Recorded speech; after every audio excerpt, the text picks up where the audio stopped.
Oh, yeah. So we talked about the blue laws. Apparently the city council is considering that. And at the same time, there's a letter to the editor from some minister who said, well, I was kind of disappointed that the Marine Memorial was dedicated on a Sunday because I know a lot of those Marines would want to go to church. Now, growing up as we do in this culture that pays all kinds of lip service to religion and the reverence and stuff, that sounds pretty anodyne. But when you think about it, you mean non-believers have to adjust their behavior in deference to some day you decided to hold your services? Does that mean what? That it's going to interfere with church attendance and you won't have enough on the collection plate? Or that respect requires that we don't do, if we can choose not to go to church, but we have to not do anything else while they're in church out of respect?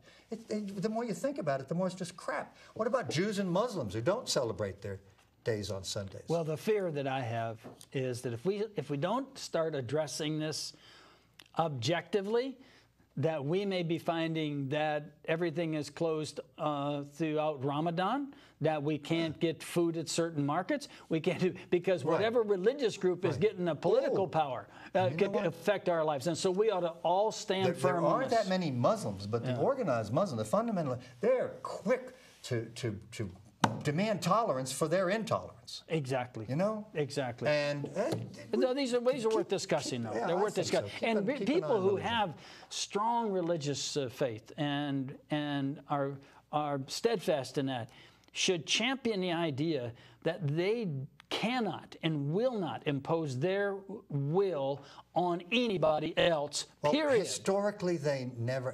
Which of the big religions, until we got to these democracies, the big religions were highly intolerant. I mean, if you read the Old Testament, if anybody went to worship another god, God directed all of his followers to kill them all and sow the seed, sow salt in the fields and stuff. Kill them all.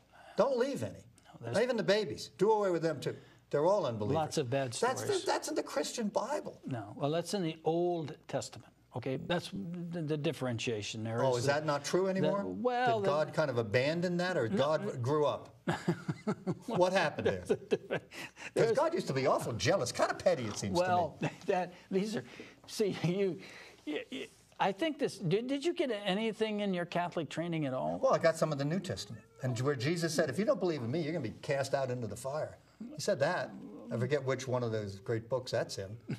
Well, maybe we ought to move on to something else right now, because we're not really advancing this very much, but we're very interested in your view. We might be. You think? Yeah. I don't think so. I think the last 4 viewers just turned off. So now it's me and you. So tell us what you think. There are people who believe that you should be free of dogma, and you should be free to question, and you don't have to accept it. Yeah. And you can respect people's right to be religious. If you want to have a church, fine. If you want to go to church, fine. If you want to pray all day and night, fine with me.